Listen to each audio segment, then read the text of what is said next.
এই সম্পৰ্কে আমি জনাবলৈ বিচাৰিছোঁ আপোনালোকৰ সংবাদ মাধ্যমে। আমাৰ টেঙানী অঞ্চলত বিশেষকৈ আমাৰ গেৰুকানী গাঁৱত সকলো জেগাত হৈছে যদিও একদম ভয়াৱহ মহামাৰী ৰূপে দেখা দিছে। খৰাং পীড়িত অঞ্চল, আমাৰ ছমাহদিন পানী নাই। আৰু মুখ্য আমাৰ উদ্দেশ্য হৈছে আমাৰ গোটেই সৰ্বাংগীন আমাৰ পৰিয়ালৰ চলাৰ গোটেই কৃষি হ'ল মুখ্য আমাৰ কৃষি হ'ল চাহ খেতি। এই চাহ খেতি আমাৰ এদিনীয়া কৰা খেতি নহয়, এইটো যুগমীয়া খেতি। আৰু এই যুগমীয়া খেতিটো আমাৰ বহুত কঠোৰ পৰিশ্ৰমে ৰাইজে কৰি বৰ্তমান খেতিয়ক আজি জীৱিকা অৰ্জনৰ ল'ৰা ছোৱালী পঢ়া শুনা পৰা খোৱা বোৱাৰ পৰা সমস্ত যিমান পৰিয়ালটোত প্ৰয়োজন গোটেই অৰ্থ সম্পত্তি ইয়াৰ পৰাই আমি বৰ্তমান চলি আছিলোঁ। আৰু বৰ্তমান এতিয়া যিটো খৰাংপীড়িত অঞ্চল ছমাহ দিনে আমাৰ এই কৃষি যিটো অনিষ্ট হৈছে, এই অনিষ্ট ক্ষেত্ৰত আমাৰ কোনো একো উপায় অৱস্থাহীন হৈছে। আৰু সেয়েহে আপোনাৰ চাহ বাগান কিমান আছে, কিমান বিঘা আছে, আৰু বৰ্তমান কিমান আপোনাৰ চাহ গছ এনেকে মৰি গৈছে? এতিয়া বৰ্তমান আমাৰ 14 বিঘা মানে আছিলে, কিন্তু 7 বিঘাৰ ওপৰত এতিয়া জ্বলিয়ে গ'ল। 7 বিঘাৰ ওপৰত এই দেখিছে আপোনালোকে যথেষ্ট মানে জ্বলি এনেকুৱাই অৱস্থা হৈছে।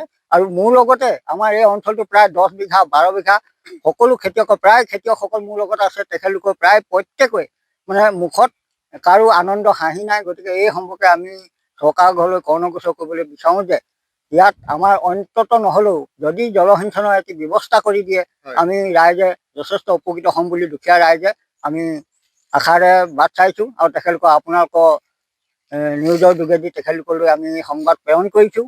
আৰু ইয়াত যাতে তেখেতলোকে ইয়াৰ এটা সুব্যৱস্থা কৰি দিয়ে খেতিয়কৰ প্ৰতি। আমাৰ ক্ষুদ্ৰ চাহ খেতিয়ক নহ'লে একেবাৰে নিগমে মৰিছোঁ আৰু আমাৰ কোনো উপায় নাই। আমি পানীত হাঁহ নচৰা অৱস্থা হৈছেগৈ। ঠিক আছে, আমি আৰু খেতিয়ক যিহেতু উপস্থিত তেওঁলোকৰ পৰা জানিবৰ কাৰণে চেষ্টা কৰিম।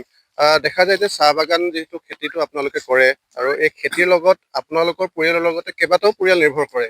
এতিয়া যদি এনেধৰণে প্ৰতিজোপা গছ মৰি যায়, পৰিয়ালসমূহ কি হ'ব? হয়, আপোনালোকে নিশ্চয় দেখা পাইছে আমাৰ অৱস্থা কি হৈছে।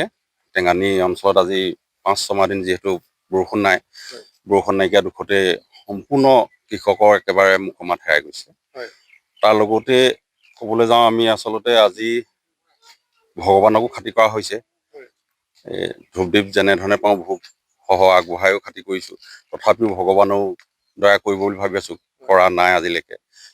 এই আপোনালোকৰ চেনেলৰ যোগেদি আমি CM ছাৰলৈও অনুৰোধ জনাব বিচাৰিছোঁ যাতে এই টেঙানী নিচলা ৰাইজৰ মুখত হাঁহি আনিবৰ কাৰণে নিশ্চয় কিবা এটি পদক্ষেপ ল'লে আমাৰ কৃষকসকল উপকৃত হ'ব।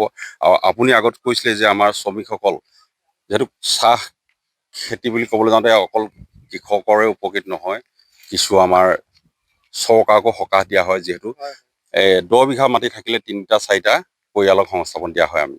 ঠিক সেই অনুপাতে মোৰ এতিয়া 30 বিঘা বাগান আছে। মোৰ ঘৰতে এতিয়া স্থায়ী হিচাপে মই 6টা পৰিয়াল পুহিছোঁ, কিন্তু এতিয়া 6টা পৰিয়ালক মই কাম বন দিব নোৱাৰা অৱস্থাত পৰিণত হৈছে। যিহেতু মোৰ 20 বিঘা ওপৰত বাগান এতিয়া মৰি আদায় হৈ গ'ল, সম্পূৰ্ণ পাত পুতা নাই। ঠিক তেনেকৈ প্ৰত্যেকজনৰে একে অৱস্থাই হৈছে। সেয়েহে মই আমাৰ স্থানীয় বিধায়ক মহোদয়লৈও অনুৰোধ জনাইছোঁ, লগতে আমাৰ CM ছাৰক যাতে তেখেতে কৈ মেলি হ'লেও এই খৰাং অঞ্চলত অন্তত